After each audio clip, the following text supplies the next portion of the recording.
Well, let's talk about temperature and heat, a different kind of energy. So, hot and cold are relative terms. How hot, how cold. This is always the, light and dark. The big debate, light and dark. Is darkness the absence of light? Or which way does that go? Is cold the absence of heat? Yes. So heat, energy, stored potential energy is that kinetic vibrational energy of the molecules of a substance is what we consider to be the internal heat or the internal energy, the internal thermal energy of that system. In fact, temperature itself is a measure of the average kinetic energy of the molecules in a substance. The average, because some molecules are moving really fast and some molecules are moving really slow. So at a certain point in the material, it might be hotter at that point than a neighboring point that's cooler, but the average of the whole system is called the temperature. So, oh boy, I left one of my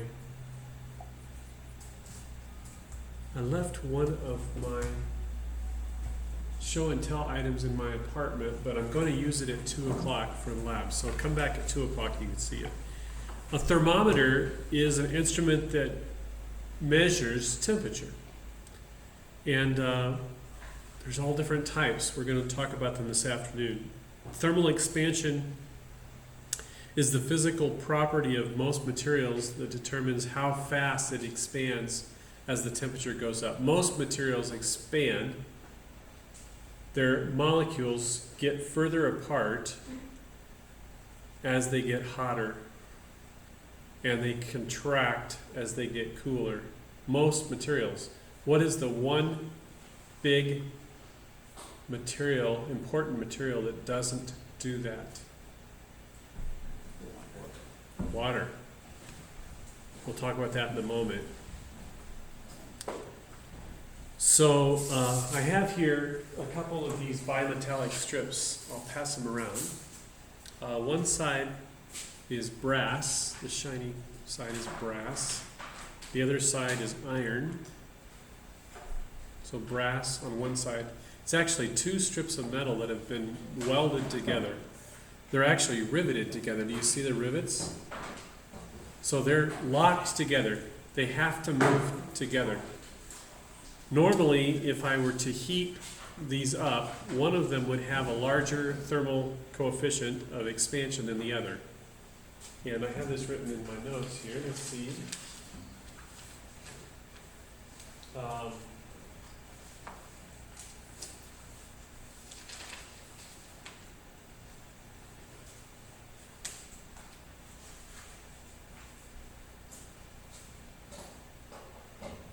I thought I had written it down. All right, so let's see if we can tell from the picture. I don't have the exact thermal coefficients written down, but I don't see the numbers. Oh, the number. But the picture shows the answer. Which one of these materials is longer in this picture? Longer. The brass is longer. It has to be longer. It's the outside of the arc. So brass has a higher coefficient of expansion than iron does. It's about 30%, by the way. So brass wants to get longer faster than iron does. And that's what causes this bimetallic strip to bend, because the brass must get longer. The iron doesn't want to get as long. And because they're riveted together, the whole thing bends. And I will do that this afternoon with a flame in here. And we can measure the amount. We can actually measure, we could use this as a temperature gauge to measure the amount of temperature applied to the bimetallic strip. This is used routinely to build thermostats for measuring the temperature of a room and therefore turning on a heater or a cooler to keep the temperature of the room constant. That type of device, instead of being a thermometer, is called a thermostat. A thermostat not only measures the temperature, but provides a feedback path to control the temperature in the room. So we also have a lot of electronic digital thermometers. I'm going to bring one of those this afternoon. Most of them today use the principle of infrared light, infrared radiation. So in the little thing that you stick in your ear, or the little gun that they point at your forehead for COVID, that device has an infrared LED that shines infrared light against your body. You don't have to touch the eardrum. You don't have to touch the forehead. It's contactless. And you can shine that infrared light and bounce it back off of the person's skin and feed it into a sensor called a pyrometer, an infrared pyrometer. And that pyrometer measures the reflected heat energy from the person and tells you what temperature they're at. So these are nice because you don't have to make physical contact. Some of them have a little laser in them that actually helps point at the forehead so you can make sure you see a little dot. The laser is only there as a pointing device because, can you see the infrared? No, your eyes can't see the infrared. It's an invisible beam that points on your skin and then bounces back into the sensor, the pyrometer. So these are really handy. They work really well. We've used them. They've been explosively growing during COVID. Very accurate. Let's talk about temperature scales. There's the Fahrenheit system, which is used in the US, and then there's the SI systems, Celsius and Kelvin. So the nice thing about the Celsius system is that the ice freezes at 0 degrees and water boils at 100 degrees, and so we have a nice metric scale, decimal scale between 0 degrees and 100 degrees. Room temperature is about 20 to 25 degrees, which is about 70 degrees Fahrenheit. Notice that Fahrenheit freezes at a strange number 32, not 0, and it boils at a strange number 212, not 100.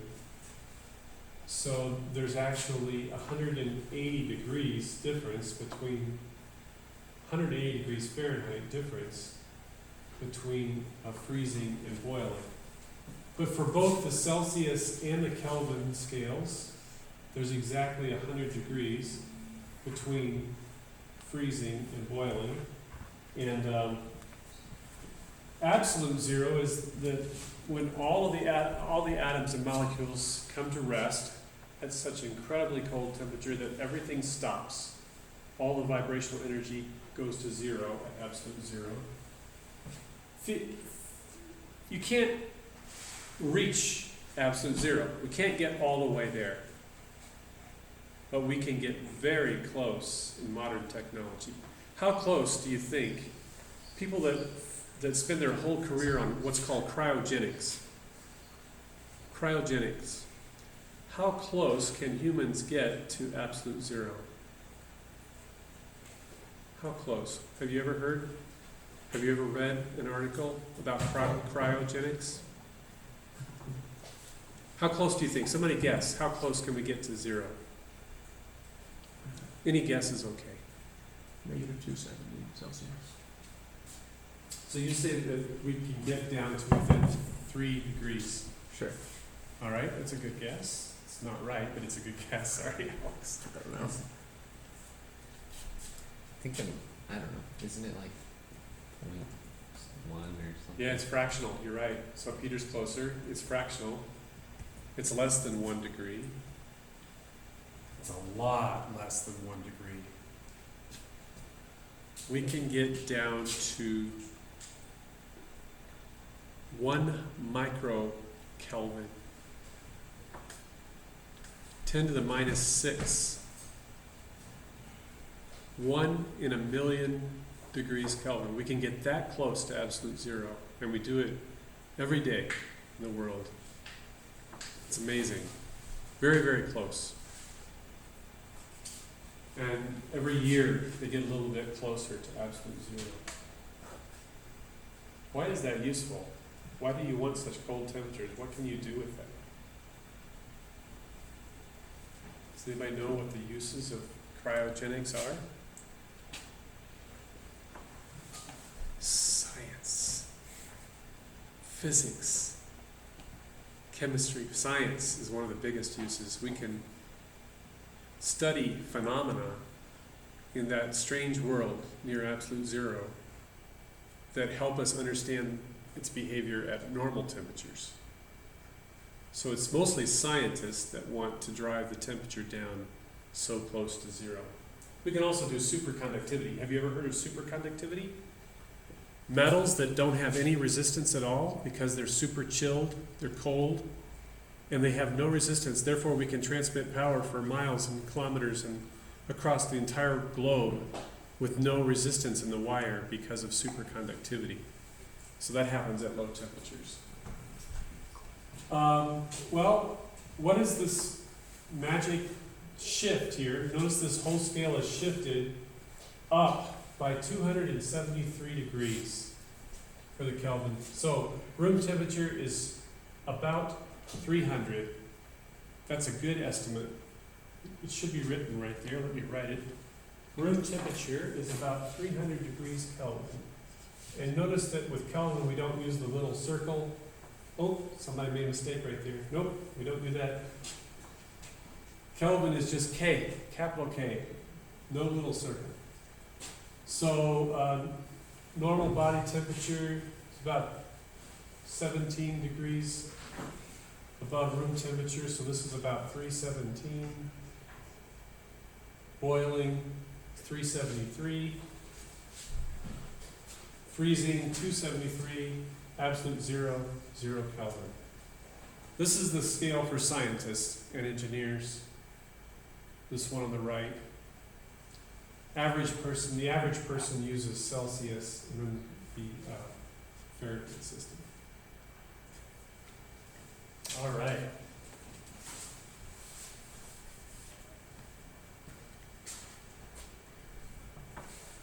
I'm going to skip on past this. Converting temperature is easy. This is the magic formula for Fahrenheit to Celsius and Celsius to Fahrenheit, which a lot of, to be honest, because we're used to weather reports and so forth in the US in Fahrenheit, we're making this calculation every day as visitors here in Kenya, constantly saying, wow, I really want my room to be 70 degrees. So what is that in Celsius? Oh, 25 would be cool. And so, yeah, kind of get used to making that conversion on an everyday basis.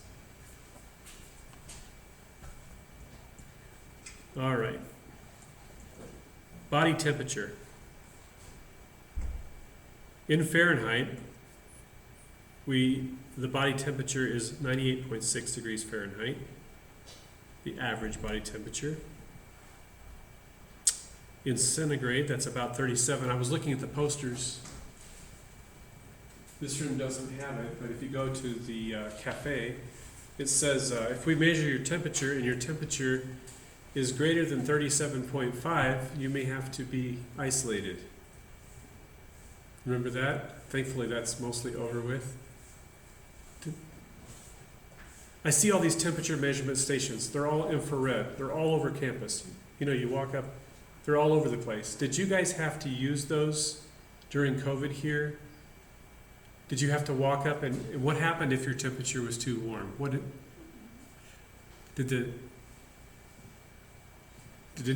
anybody here during COVID? Maybe not. Maybe you're all new students. If you walked up to one and it read 37.5, what happened? What was the result? Did you have to go home and isolate yourself in the room? What was the result? Does anybody know? I don't know. I've just seen the stations are everywhere, right? I don't know if they're still active. I don't see students walking up to them and putting their foreheads on them, but they're still all over the campus. Heat. Kinetic energy of molecules is what's happening at the molecular level. We have kinetic and potential energy. The sum of the two is the total energy. Heat is vibrational energy that is transferred from one object to another. We call that heat transfer. There's a whole field of science called heat transfer. The only way we can transfer heat is that one object is warmer than another object. If there's no temperature difference, then there won't be any heat transferred back and forth. So it's driven by the temperature difference. So what is the unit of measure of heat? We just covered the unit of measure of temperature. What is the unit measure of heat? Heat is energy.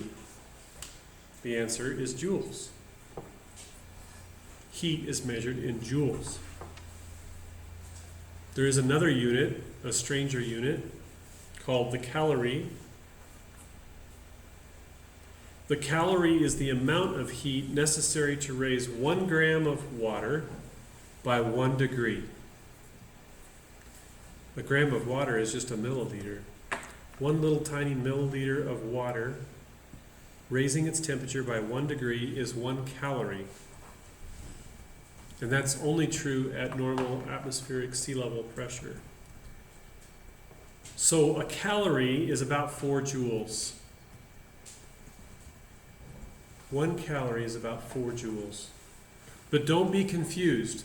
When you go to the cafeteria and you read the calories in food, it's actually not a calorie. I know it says on the package it's a calorie, but it's not a calorie. Food is actually measured in kilocalories, 1,000 calories. So when you walk up and say, well, what is a normal dietary intake? What's a normal human number of calories per day? Somebody throw out an answer. 2,000 calories per day. That's really 2,000 kilocalories. 2,000 kilocalories is what that really is. So that's 2 times 10 to the 6th, 2,000 times 1,000 calories. And how many joules is that? Times 4.2 is about 8.4 times 10 to the 6th joules. Or we could say 8 megajoules. For you to live and walk and breathe in a normal day of your life, you need 8 megajoules of energy. Holy cow. You need 8 megajoules of energy to live for a day. Whew, that's a lot of energy. How many kilowatt hours is that? Let's make the transition back.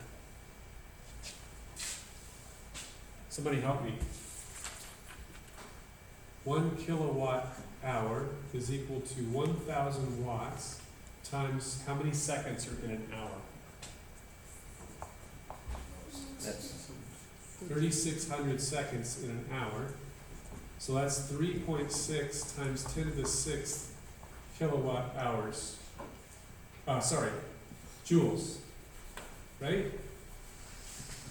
1 kilowatt hour is 3.6 times 10 to the 6th joules.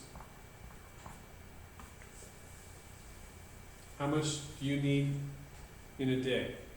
8. So it takes about 2 kilowatt hours, roughly, this is a factor of 2. You need about 2 kilowatt hours per day of energy to live, which is, by the way, about 3 horsepower. You need about 3 horsepower. All these different units, I know these are confusing, but anyway, remember that solar power system I was talking about, that we can only generate 10 kilowatt hours per day with all of our effort? That's only enough to feed about 5 people a day to keep them alive. So anyway, I hope that helps you understand. The human body does go through a lot of energy in a day. If you're an athlete like this guy, I'm going to pick on you a little bit, who works out and burns tons of energy, and several of you are, you probably double that amount, Alex. And therefore, because he's expending so much energy, he actually takes in more calories per day to supply that demand. All right, let's talk about expansion and contraction. We talked about the expansion and contraction of these two materials, brass and iron, and how they're different from each other. And most materials will expand with temperature, but water is the exception to this rule, and thank God for his creativity. If God had not made water differently, we would not be on this earth. There would be no life.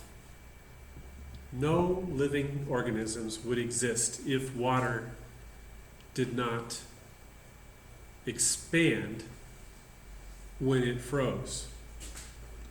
Why do I say that? Because when water expands, when it freezes, that means ice floats to the top. That means liquid water goes to the bottom.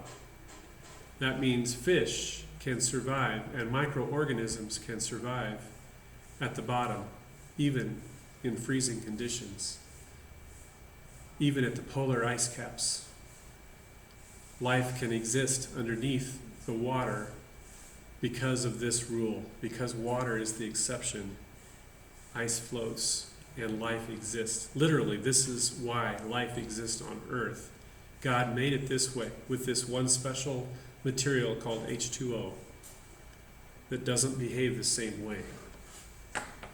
So thank God for water, and thank God for this rule. Okay, so this is an important part of designing things. I noticed the new wall, the new ANU wall. Beautiful new wall in the front of campus, so white and beautiful, only a couple months old. But if you look closely, somebody forgot to do something really important with this brand new wall. And we're trying to get it fixed, by the way, this month.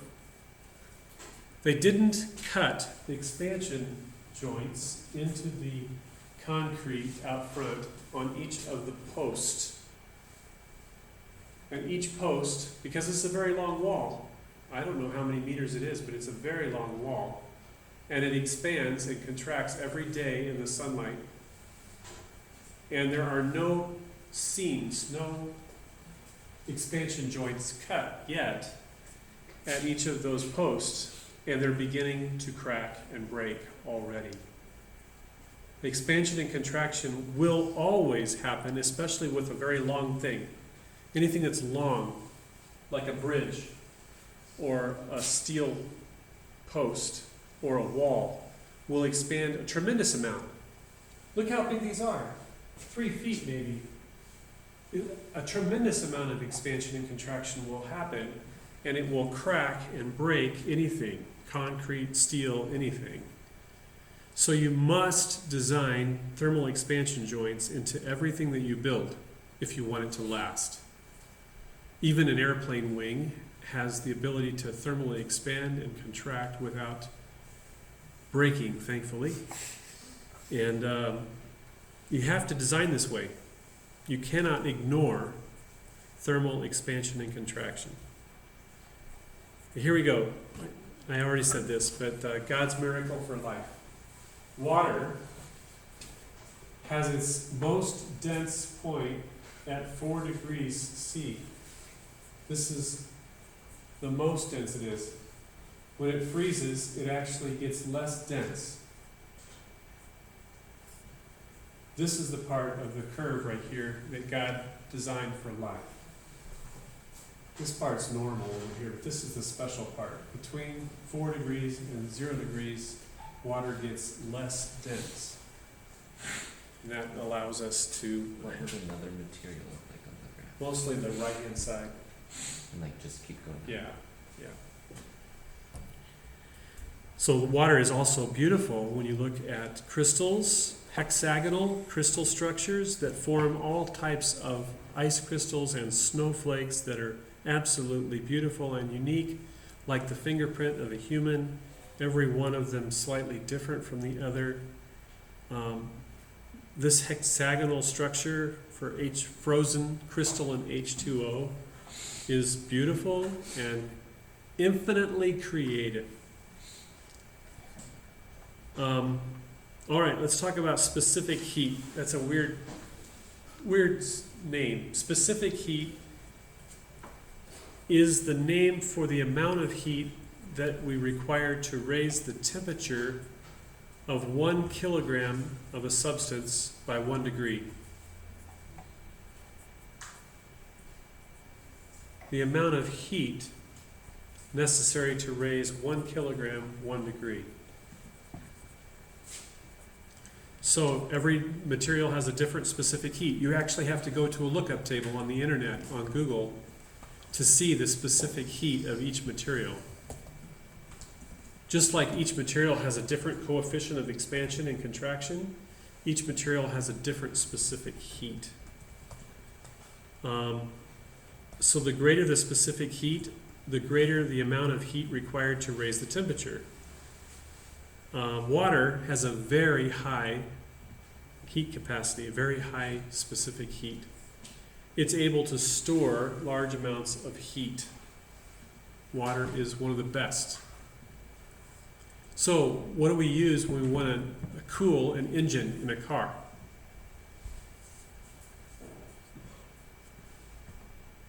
What do we use in the radiator to transfer heat away from the steel in the engine? Water. Not just water. Water mixed with ethylene glycol, which is a coolant.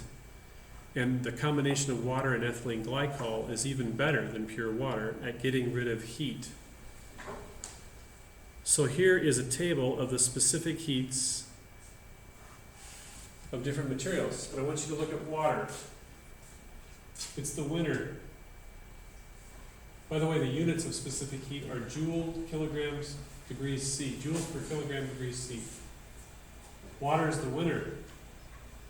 Ethylene glycol is not on this list, but it's also very, very high. Which is, by the way, it's poison, you know. That coolant is poison. Don't ever get that into your body. Steam is pretty high. Ice is pretty high. That's ethylene glycol is similar to alcohol here. But look at the things that are very low. Mercury, copper. These are metals. These are conductors. Conductors can't store energy. What do conductors do? Conductors conduct the heat away. They're very effective at conducting the heat away. They are not effective at storing the heat. But things like water are very good at storing heat. Any questions about that specific heat? People don't memorize these, they look them up in a table when they're wanting to do some math. All right, so here's an example. Capital H is the amount of heat.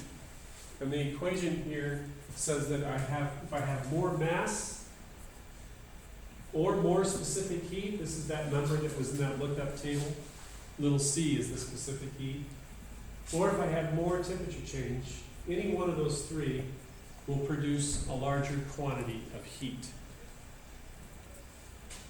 So that's the equation for using specific heat. Mass times the lookup number, specific heat capacity, times the change in temperature. So here's an example. How much heat does it take to heat 80 kilograms of bath water from 12 degrees to 42? Do you like 42? Is that a good temperature for bath water? Yeah, it feels good. That's like a hot spring. So we want to, what's the delta in temperature? From 12 to 42, what is the delta? We take the large number 42 and subtract the small number 12, and we have a delta of 30 degrees temperature. We have 80 kilograms. And we look up water, and we say, oh, water is exactly 1 kilogram 1 kilocalorie per kilogram. So we can use the formula, 80 kilograms of mass times 1 kilocalorie times 30 degrees is 2.4 times 10 to the third kilocalories. How many joules is that? 1 calorie is 4 joules. So we multiply by 4, how many joules will we get? About 8 or 9 times 10 to the third kilojoules. Any questions?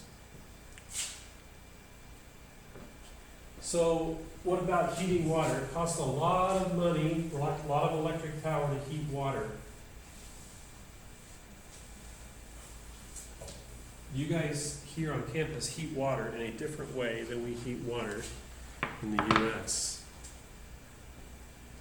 We generally heat water and put it in large insulated tanks with a lot of hot water and a reserve. And here, more often, the water is heated on demand, right at the source. So it costs a lot of electricity. Here we have 3 kilowatt hours of electricity to heat some water, and at 20 Kenyan shillings per kilowatt hour, 20 Kenyan shillings per kilowatt hour, it's only going to cost 56 shillings to heat that bathtub water. That's not too much money for a hot bath. Not too bad. All right, let's talk about phase change. Because water and all materials don't just heat and cool, at a certain temperature and a certain pressure, certain temp and a certain pressure, they go through a phase change. And water has 3 phases: solid, ice, liquid, and gas. 3 phases for water. And at specific temperatures and pressures, you can change the phase from solid through some transition period here where you have both ice and water to pure water, and then some transition period here where you have a mixture of water and gas, and then pure gas, pure steam. So the latent heat of melting is the heat necessary to go from A to B. To get rid of all of the remaining ice crystals is the latent heat of melting. How much heat does it take to fully melt the ice? And the latent heat of vaporization is the amount of heat it takes to go from pure liquid to pure gas. In between those two flat regions, you can see that the amount of heat is simply proportional to the temperature rise. So these 3 ramps right here says that heat is proportional to temperature. And these 2 sections here that are flat are latent heat. So there's other phase changes. There's a strange process called sublimation, which works really well in cold Idaho, when ice goes directly to gas. It just skips water entirely. The ice on a bright sunny day in Idaho will literally just disappear into thin air. I love it because I don't have to shovel the ice off my driveway. I just wake up in the morning and I see the ice and I say, I don't care about that because I know I live in Idaho. I'm just going to drive right over it. And I leave and I come back in the sunny part of the afternoon and the ice is just gone. There was never any water. It's sublimated directly to gas. And then deposition is another process where you can do that. So what does this look like in a phase? We have solid, liquid, gas, and when we go from solid to liquid, we call that melting. When we go from liquid to gas, we call that vaporization. When we go directly from solid to gas and skip liquid, we call it sublimation. When we go directly from a gas to a solid, we call it deposition. This is what we use to make semiconductor chips. It's called thin film deposition. We take a gas and we produce a solid layer of film directly from gas. Then we call this condensation, when we go from gas back to a liquid that condenses. And finally, from a liquid to a solid, we call it freezing. So these are all important processes. All of these processes are phase changes. And they all have latent heats associated with them. And we don't need to memorize any of these numbers, just recognize that for each material, we can figure out from a table, for every material, we can figure this out. What about pressure? Pressure matters. Have you ever used a pressure cooker? Really effective. You put a lid and seal it very tight. You heat it up, but the pressure grows to a very strong canister that won't explode. And you grow the pressure, and as the pressure grows, the speed with which you can cook is dramatically reduced. So you can cook, you have a higher boiling point, therefore the water gets hotter than it would normally, more than 100 degrees C.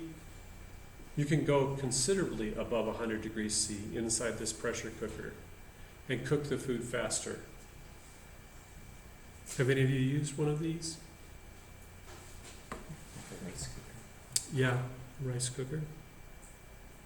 A lot of times they have a relief valve, and this pressure relief valve keeps the pressure to a safe level inside so that you don't overdo it. If you don't have this relief valve, it could explode like a bomb.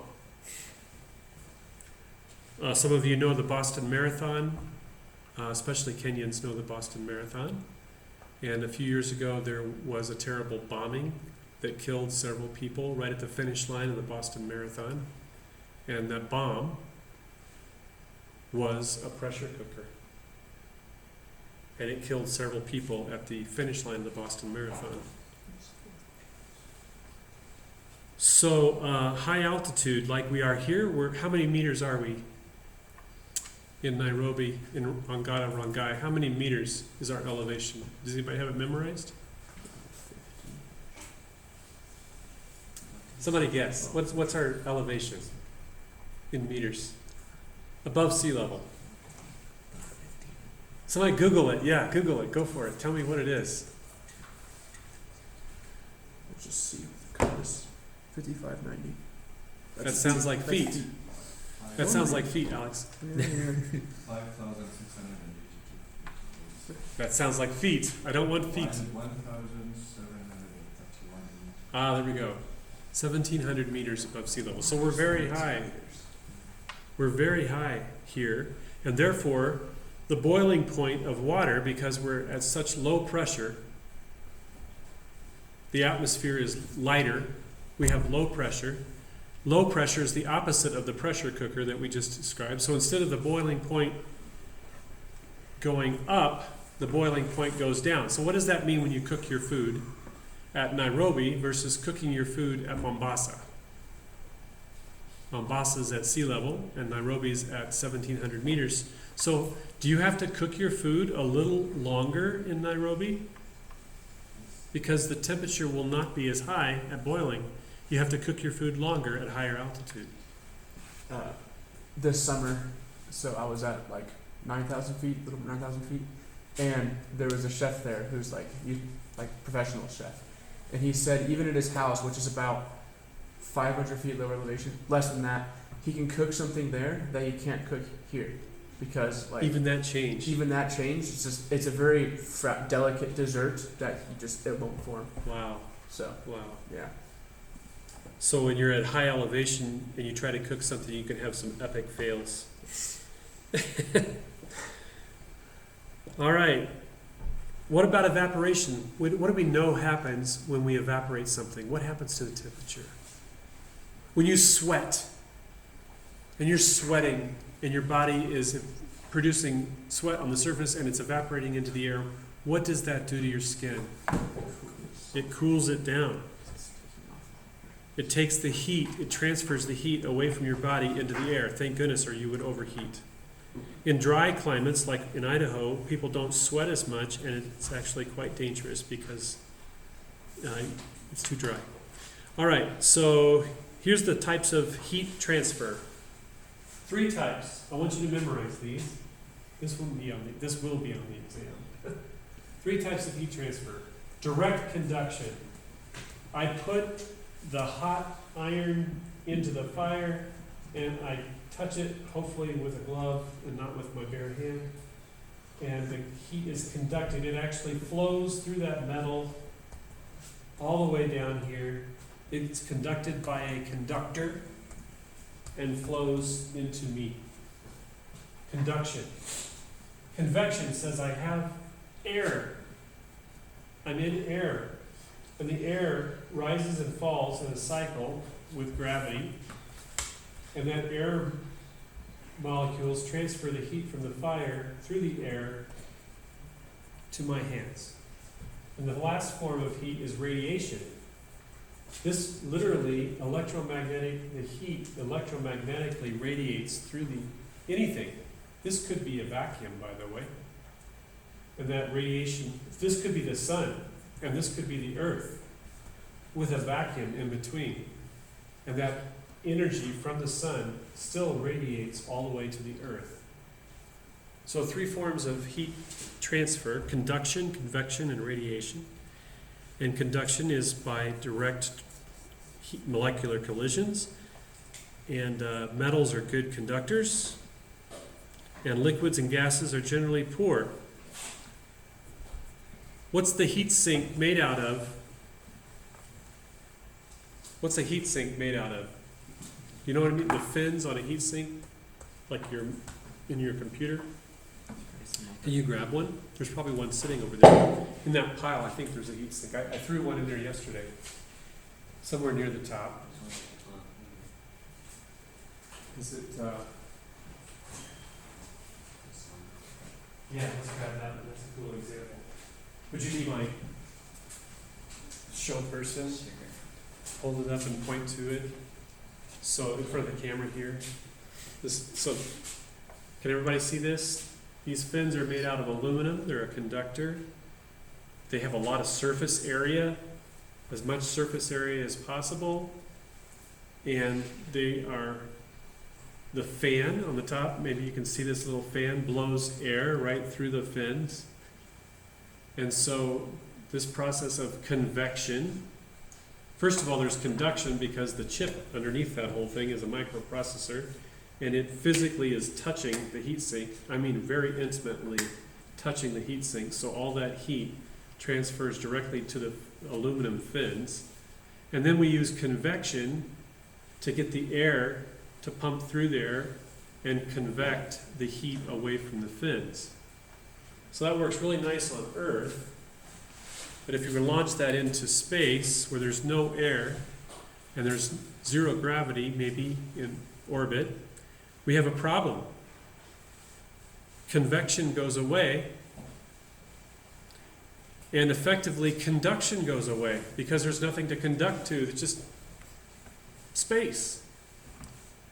So there's no air, no convection. There's nothing to touch to get rid of heat.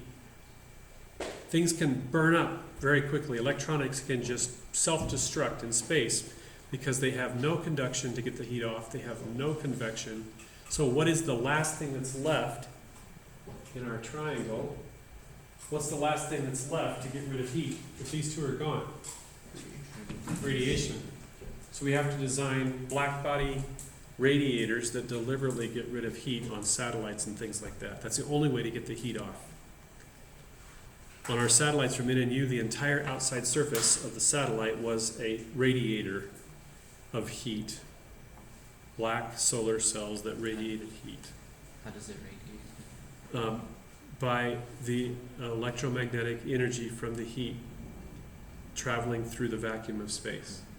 Just like sunlight travels here from Earth, from the sun. So conduction, convection is by the movement of air, like when you have a air movement and it goes through the fireplace and takes the heat up the chimney and so forth, or your furnace down here in the basement pumping hot air into the room. This is called convection. It only works where there is air. There is no convection in a vacuum, and there's no convection in zero gravity. So the last thing is radiation. Transferring energy by electromagnetic waves. Thankfully, we have this. This is why we have solar energy on Earth. In general, dull black objects will absorb radiation very well and radiate it. So something flat, no shiny surface, dull, flat, black is a perfect absorber and radiator of energy. A lot of times that's called a black body. That's the official scientific name, a black body radiator. If it were shiny and it would reflect sun, that's bad. We don't want it to be shiny, we want it to be dull and flat.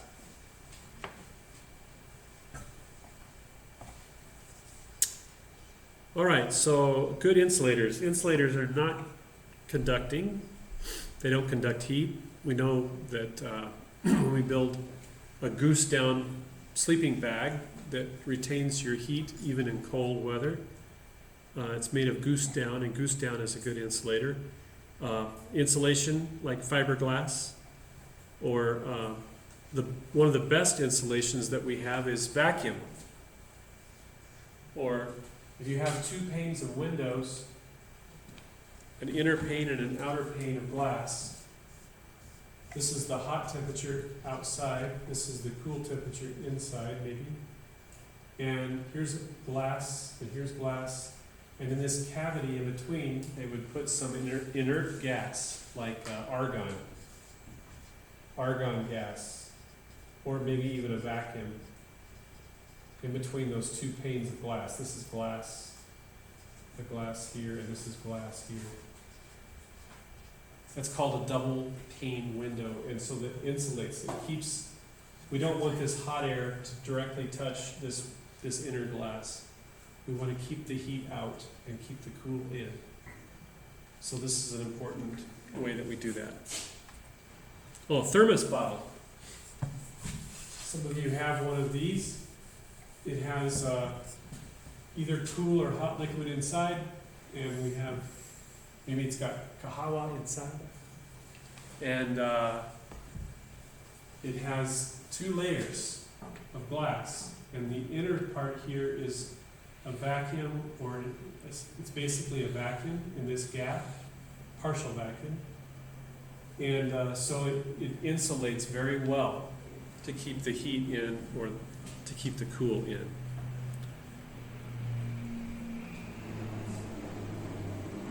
All right, so this is we talked about heat capacity, we talked about thermal capacity, thermal expansion. Now we're talking about the conductivity of the material. How well does it conduct heat? Anything that's metal is going to do really well. Anything that's not metal is going to do poorly. So let's look at copper. Wow, look at the conductivity of copper. Really high. It conducts electricity and heat very well. Aluminum is pretty good too, but it's not on the list. Water is terrible. Glass is even worse. But these are the things we use to insulate. Air, or vacuum, is really low. So this is why we have the double pane window, because this basically is a wonderful insulator. Styrofoam is pretty low. When you build electronics like this stuff over here, what is the insulator that we use between the inner and outer conductor? There's two wires in here. This is called a coax. There's an inner wire that runs down the middle, and there's an outer shield. And in between the inner and the outer, there's a special material, an insulator. What is it? What's the best solid insulator? In between the two pieces of copper, there's copper on the outside. Of course, there's insulator on the outside here. This black insulator is probably rubber. Then we have copper outside, and then we have a copper inside, which comes out in between. But what's in between the two coppers?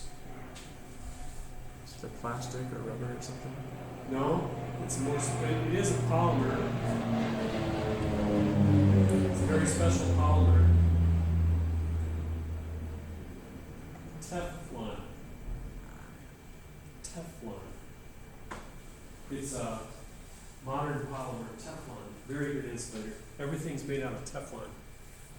Teflon, it's not on the list. It's like styrofoam kind of, but Teflon is a really good insulator. All right, so phases, we've already covered that. This just shows the atoms in a crystal, three-dimensional crystal, and they vibrate back and forth. That's what makes heat. These atoms are vibrating back and forth. In a liquid, we don't have the crystal structure. They don't have a lattice arrangement. They're more random in their relationship. It's easier to heat them because they're able to move more freely than a solid. And then, of course, a gas is totally random. Now, I want to talk about this last law at the bottom of this slide. This is called the ideal gas law. The ideal gas law.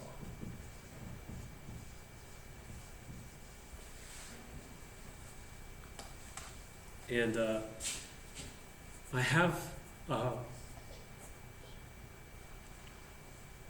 crazy song to teach you. Maybe you'll remember it someday on an exam when you're trying to remember the gas law. I don't know if this song is common worldwide, but it's common in the U.S.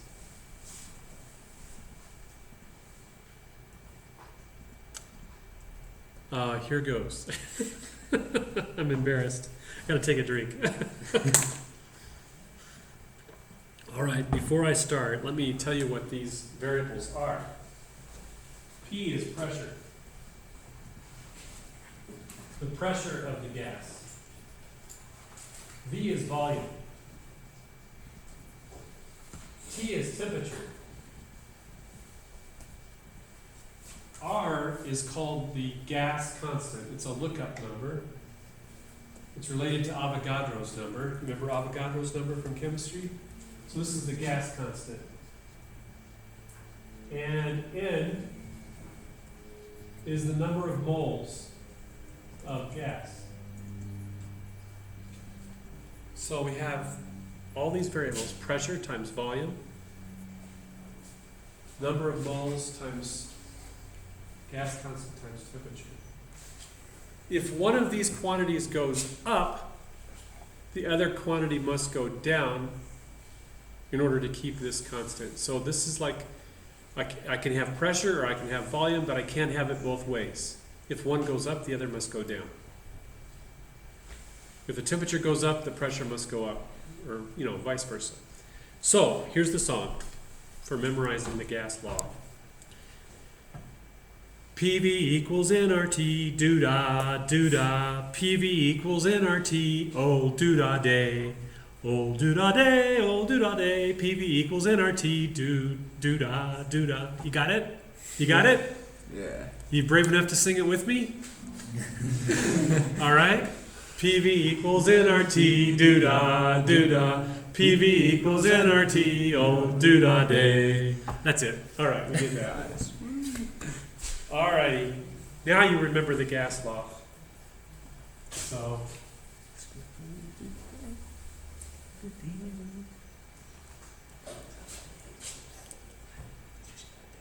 So kinetic theory of gas, we've covered that pretty much. And the pressure.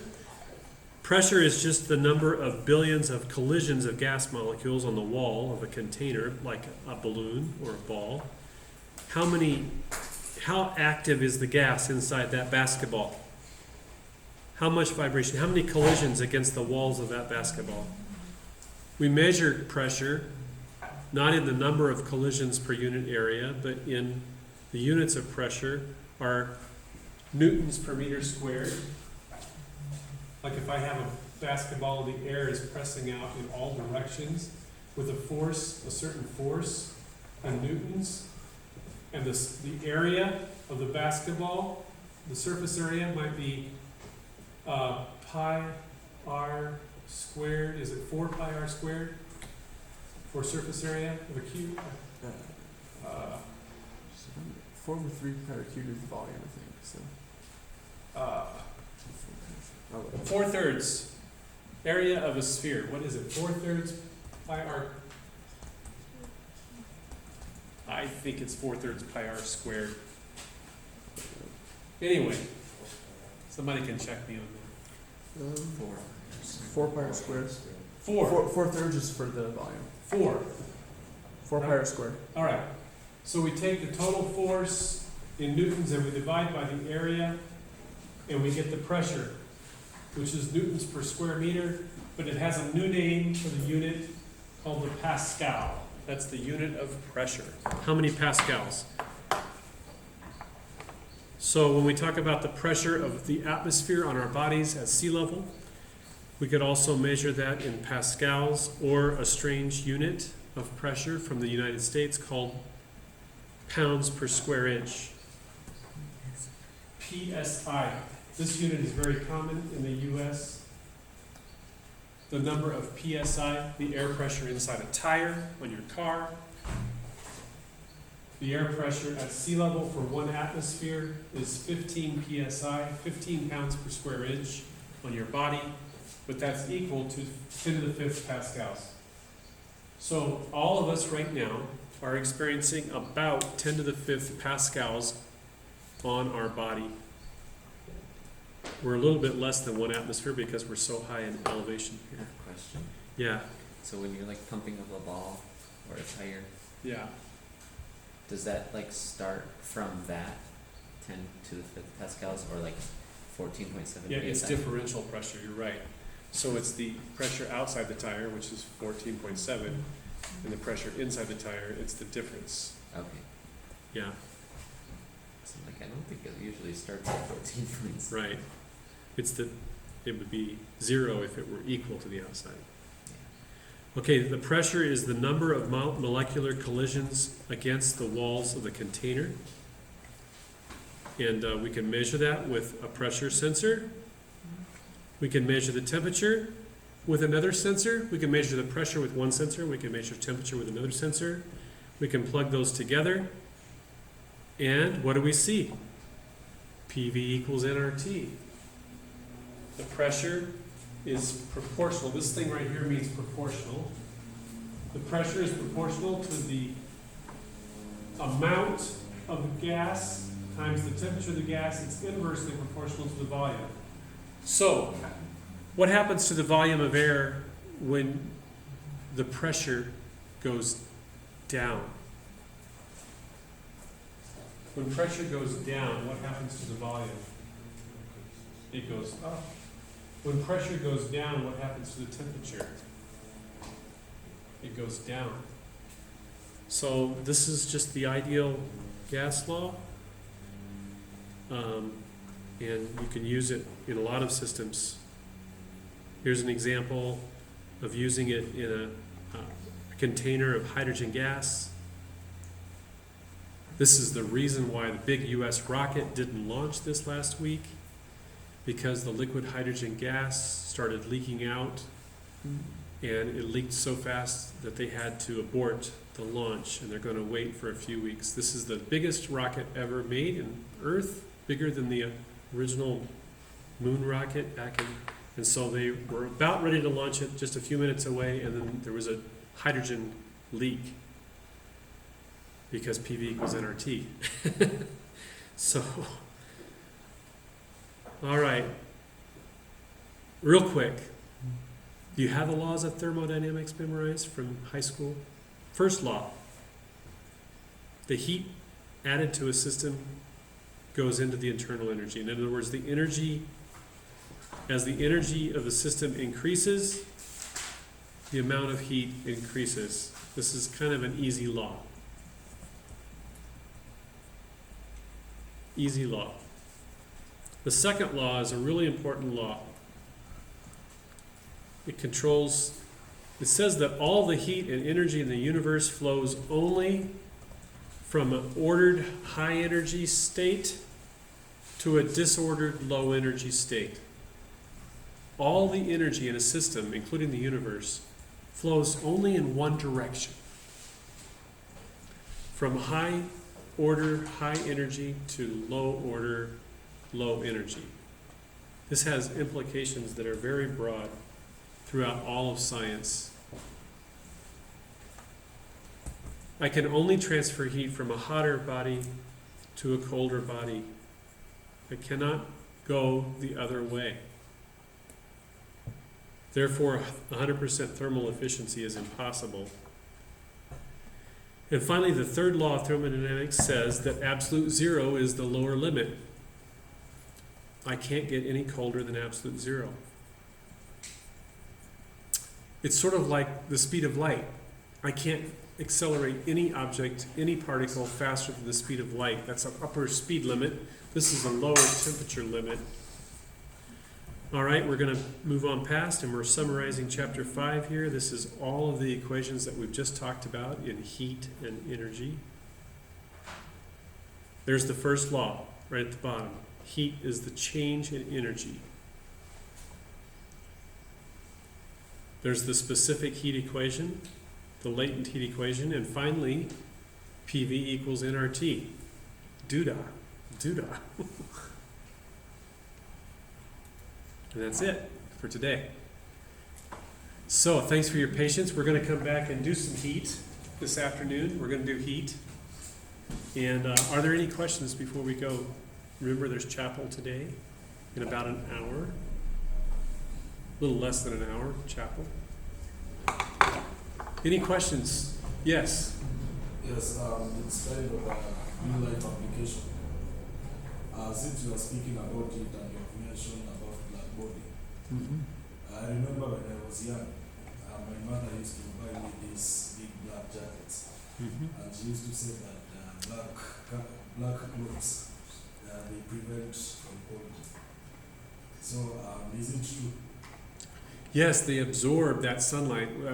Whatever sunlight you have, even on a cold day, that's helping absorb all that energy into your jacket and into you. So yes, it's going to keep you warmer. So it's advisable to wear black clothes in cold. Yeah. In the warm weather, when you want to get rid of heat, you should wear something very white or even shiny. If you had some reflective jacket to reflect the light away, or you wear a white clothing that would actually not absorb the heat and reflect the light, then you'll stay cooler with white. Very practical application. God bless you. Have a great day.